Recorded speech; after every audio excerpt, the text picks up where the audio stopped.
Welcome back to Parimala's creativity channel. ಈ ಹಬ್ಬ ಹರಿದಿನ ಇವೆಲ್ಲ ಬಂದ್ರೆ ಸಿಹಿ ಭೋಜನದ ನಂತರ ಎಲೆ ಅಡಿಕೆ ಅನ್ನೋದು ಬಹಳ ಮಹತ್ವವನ್ನು ಪಡ್ಕೊಂಡದ. ಎಲೆ ಅಡಿಕೆ ತಿನ್ನೋದಂದ್ರೆ ಎಲ್ಲರಿಗೂ ಬಹಳ ಇಷ್ಟ. ಚಿಕ್ಕ ಮಕ್ಕಳಿಂದ ಹಿಡಿದು ವಯಸ್ಸಾದರವರೆಗೆ ಎಲ್ಲರಿಗೂ ಊಟದ ನಂತರ ವೀಳ್ಯವನ್ನು ಅಥವಾ ಪಾನ್ ವೀಡಾವನ್ನು ಕೊಡುವ ಪದ್ಧತಿ ಮೊದಲಿನಿಂದನೂ ಬೆಳೆದು ಬಂದದ್ದು. ನಾವು ಮೊನ್ನೆ ಹಲಗಣಿ ಮುಖ್ಯ ಪ್ರಾಣದೇವರ ದೇವಸ್ಥಾನಕ್ಕೆ ಹೋಗಿದ್ವಿ. ಅಲ್ಲಿ ನೈವೇದ್ಯ ಕಾರ್ಯಕ್ರಮ ಇತ್ತು. ಅಲ್ಲಿ ಬಂದಂತಹ ಭಕ್ತಾದಿಗಳಿಗೆ ಅನ್ನಪ್ರಸಾದ ವ್ಯವಸ್ಥೆಯೂ ಇತ್ತು. ಊಟದ ನಂತರ ಎಲ್ಲರಿಗೂ ವೀಳ್ಯ ಅಥವಾ ಪಾನ್ ವೀಡಾವನ್ನು ಕೊಡುವುದು ಮೊದಲಿನಿಂದ ಬಂದ ಪದ್ಧತಿ. ಅದಕ್ಕಾಗಿ ನಾವು ಪ್ರತಿ ವರ್ಷ ಏನು ಮಾಡ್ತೀವಿ ಅಂದರೆ ಈ 100-150ರಷ್ಟು ವೀಳ್ಯದೆಲೆಯಿಂದ ವೀಡಾಗಳನ್ನು ಕಟ್ಟುವಂಥ ಒಂದು ಸಂಪ್ರದಾಯ ನಮ್ಮಲ್ಲಿ ಅದ. ಈ ವರ್ಷವೂ ಕೂಡ ನಾವೆಲ್ಲ ಮಹಿಳೆಯರು ಸೇರಿ ಆ ಪಾನ್ ವೀಡಾಗಳನ್ನು ಸಿದ್ಧಪಡಿಸ್ತಾ ಇದ್ವಿ. ಅದನ್ನು ಕಟ್ಟುವಂಥ ಒಂದು ಸುಮಾರು 6-7 ವಿಧದಲ್ಲಿ ಪಾನ್ ವೀಡಾಗಳನ್ನು ಕಟ್ಟುವುದನ್ನು ನಾವು ಈ ವಿಡಿಯೋದಲ್ಲಿ ತೋರಿಸಿದ್ದೇವೆ. ಈ ವಿಡಿಯೋವನ್ನು ಕೊನೆಯ ತನಕ ವೀಕ್ಷಿಸಿ ನೀವು ಕೂಡ ಇಷ್ಟವಾದಲ್ಲಿ ಈ ರೀತಿ ವೀಳ್ಯದೆಲೆ ಪಾನ್ ವೀಡಾಗಳನ್ನು ತಯಾರಿಸ್ಕೋಬಹುದು. ವೀಳ್ಯದೆಲೆ ಆರೋಗ್ಯಕ್ಕೂ ಬಹಳ ಒಳ್ಳೆಯದು. ಊಟದ ನಂತರ ಎಲೆ ಅಡಿಕೆಯನ್ನು ಸೇವಿಸುವುದರಿಂದ ಪಚನ ಕ್ರಿಯೆ, ಜೀರ್ಣಕ್ರಿಯೆ ಹೆಚ್ಚಾಗ್ತದೆ ಅಂತ ಹೇಳ್ತಾರೆ. ಮತ್ತು ಮಧುಮೇಹ ಇದ್ದವರು ಕೂಡ ವೀಳ್ಯದೆಲೆಯನ್ನು ಸೇವಿಸುವುದರಿಂದ ಮಧುಮೇಹವನ್ನು ಕೂಡ ನಿಯಂತ್ರಿಸಬಹುದಾಗಿದೆ. ಈಗ ನೀವು ವಿಡಿಯೋದಾಗ ನೋಡ್ಲಿಕ್ಕತ್ತೀರಿ, ನಾನು ಇಲ್ಲಿ ಮಾಡ್ತಕ್ಕಂಥ ಪಾನ್ ವೀಡಾ. ಇದು ಒಂದು ಬ್ಯಾಗ್ ಆಕಾರದಲ್ಲಿ, ಚಿಕ್ಕ ಮಕ್ಕಳಿಗೆ ಇಷ್ಟ ಅಂಥೇಳಿ ಒಂದು ವೆನಿಟಿ ಬ್ಯಾಗ್ ಆಕಾರದೊಳಗೆ ವೀಳ್ಯದೆಲೆಯನ್ನು ಮಡಚಿ ಅದಕ್ಕೆ ಲವಂಗವನ್ನು ಚುಚ್ಚಿ ಪಾನ್ ವೀಡಾವನ್ನು ತಯಾರಿಸಿದ್ದೀನಿ. ಅದೇ ರೀತಿ ಬೇರೆ ಬೇರೆ ಮಹಿಳೆಯರು ಅಲ್ಲಿ ತಯಾರಿಸ್ತಕ್ಕಂಥ ವೀಡಾಗಳನ್ನು ನೋಡೋಣ ಬರ್ರಿ.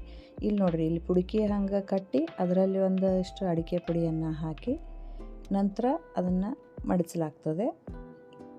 ಇನ್ನೊಂದು ಎಲೆಯನ್ನು ತೆಗೆದುಕೊಂಡು ಈ ರೀತಿ ಅದು ಎಲೆ ಅಡಿಕೆ ಪುಡಿ ಹೊರಗೆ ಬರದ ಹಾಗೆ ಪ್ಯಾಕ್ ಮಾಡಿದ್ದು. ಸಾಮಾನ್ಯವಾಗಿ ವೀಡಾವನ್ನು ಕಟ್ಟಲಿಕ್ಕೆ 2 ಎಲೆಗಳನ್ನು ಬಳಸಲಾಗ್ತದೆ. ಇದಕ್ಕೆ ಒಂದು ಲವಂಗ ಚುಚ್ಚಿದ್ರೆ ಇದು ಒಂದು ರೀತಿಯ ಪಾನ್ ವೀಡಾ ಸವಿಯಲು ಸಿದ್ಧವಾಯಿತು.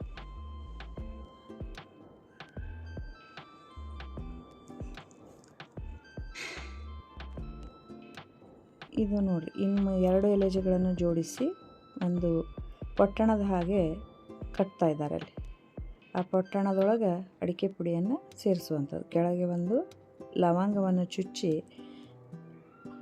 ಅದನ್ನು ಪ್ಯಾಕ್ ಮಾಡುವುದು. ಮೇಲೆ ಸ್ವಲ್ಪ ಅಡಿಕೆ ಪುಡಿಯನ್ನು ಸೇರಿಸಿ ಒಂದು ಲವಂಗವನ್ನು ಚುಚ್ಚಿದರೆ ಇದು ಒಂದು ರೀತಿಯ ವೀಡಾ ಆಯಿತು.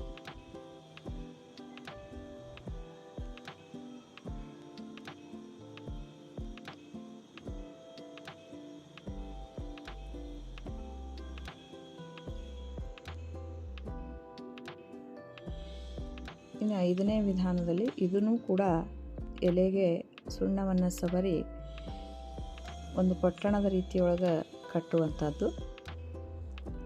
ಮತ್ತು ಅದರಲ್ಲೂ ಕೂಡ ಅಡಿಕೆ ಪುಡಿಯನ್ನು ಸೇರಿಸಿ ಎಲೆಯನ್ನು ಮಡಚಬೇಕು.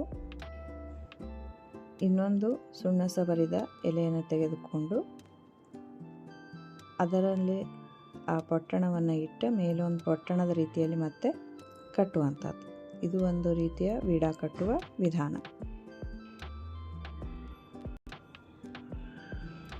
ಈ ರೀತಿ ಬೇರೆ ಬೇರೆ ರೀತಿಯಲ್ಲಿ ವೀಡಾಗಳನ್ನು ಕಟ್ಟಿದರೆ ಅವು ನೋಡಲಿಕ್ಕೂ ಕೂಡ ಬಹಳ ಸುಂದರವಾಗಿ ಆಕರ್ಷಣೀಯವಾಗಿ ಇರ್ತವೆ. ತಿನ್ನುವವರು ಅದನ್ನ ಇಷ್ಟಪಟ್ಟು ತಿನ್ನುತ್ತಾರೆ. ನೋಡ್ರಿ, ಇದು ಒಂದು ರೀತಿಯ ವೀಡಾ ಸಿದ್ಧವಾಯಿತು.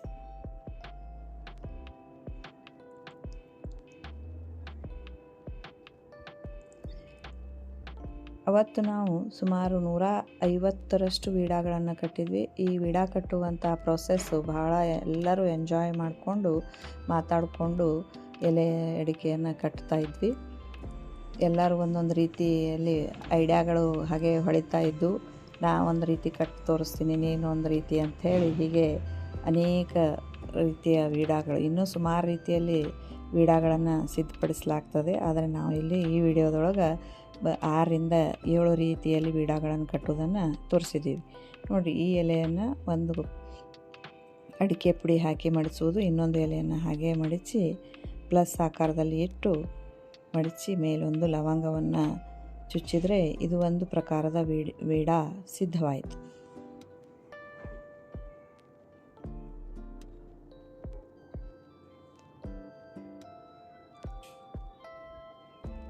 ಇವು 7 ಬಗೆಯ ಎಲೆ ಅಡಿಕೆಯ ವೀಡಾಗಳು ಸಿದ್ಧವಾದವು.